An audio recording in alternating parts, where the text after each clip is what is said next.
let's jump over to Kirk's corner a little early, John, and then we'll go a little off topic after that. See if this all works. Whoa. I gotta take some Dramamine. It always makes me motion. And we got a baseball bat? Well, it fits in with last week's corner. Oh, yeah. And then what is it looks, I don't know, Orange Julius? What is that? I was going for like baseball beer. Oh, beer. Okay. Okay. It looks a lot different here than it did when I was making it. It definitely looks like orange juice now. And did we lose a President Goose? Because like there's only 3. Was there a hunter? No, did somebody kill Lincoln? There's four beaks. Oh, okay. Yeah, there it is. I had to do the old man look forward squint thing. So yes, you are correct. All right. Well, cool. Hey, for Kirk's Corner, I haven't done it in a while, but I thought I would do another stand-up comedy tip. Just because, I don't know, during the pandemic, a lot of people, maybe, everybody developed new hobbies. So if people were thinking about trying stand-up, I did it for 14 years. And just the best tip I got is just have a good opening joke.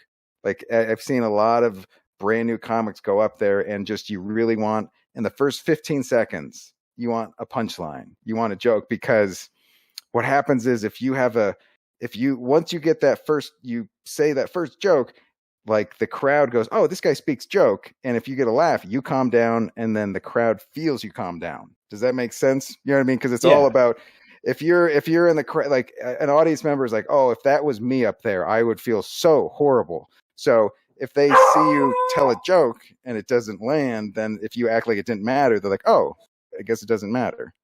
So, just kind of like, it's so like, I'll tell you here's 2 of the opening jokes that I would use for when I was doing comedy. One of them was, I saw a mom feeding her baby and she was doing the airplane thing. Here comes the food. The weird part was she was breastfeeding.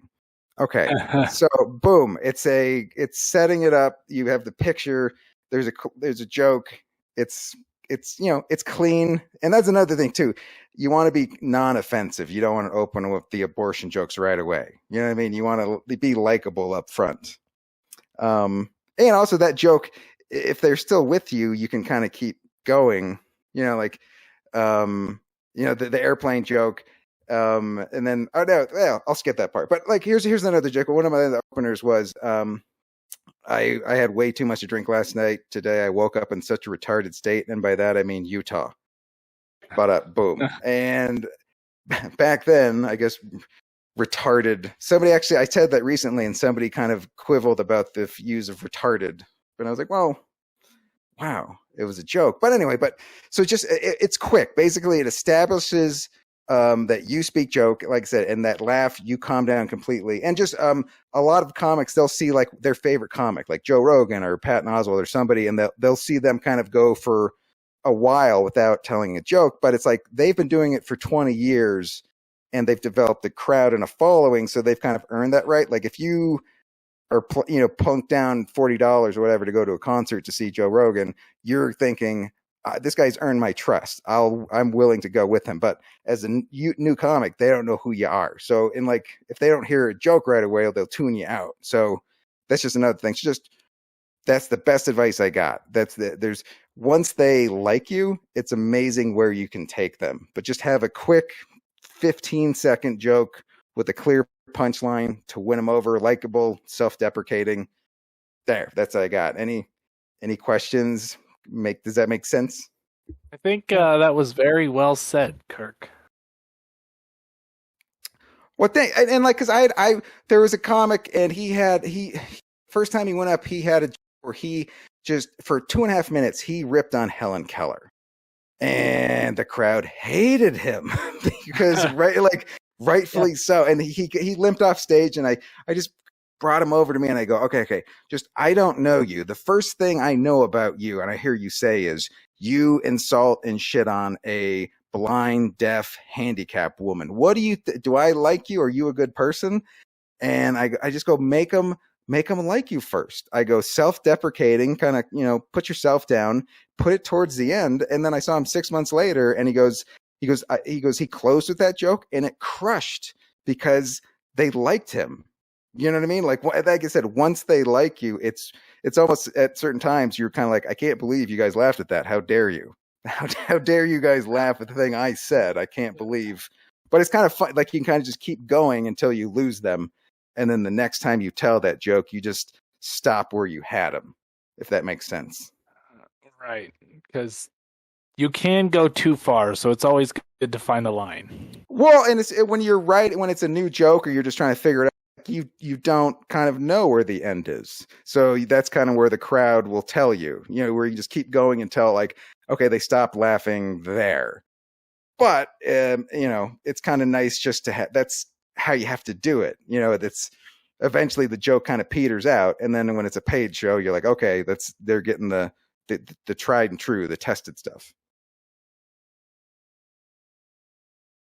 Right. So there's some little comedy class there. I was feel nodding my like- head without realizing that, yeah, you can't see me nod my head. Yeah, right. We're all just sitting there like, yeah, that's good advice. Yeah, your neck clicking. You're not that old yet. You're not. If you're arthritic, I could hear you click, click, click, click. Oh, he's nodding. I can tell. Well, very well said. Like I said, Kirk, that was a weird statement, but always good to hear some comedy advice. Hopefully someone out there somewhere will take it to heart. And, right. Hey, hopefully the world a funnier place, or just the person who always thought they wanted to do stand up, at least they tried it once and they had a fighting chance. Yep. Kirk did it for a long time, so he managed shows, so he's the guy you need to listen to for sure. Right, but one of the just open with the joke. It sounds like stupid comedy advice. I can't believe I have to say this, but I'd open with a joke. Not a dark one. A nice, likable, just a quick, likable one. Boom. Okay. So are we going off topic now? Yeah, we can just shoot on back over to our podcast studio in the sky or space or.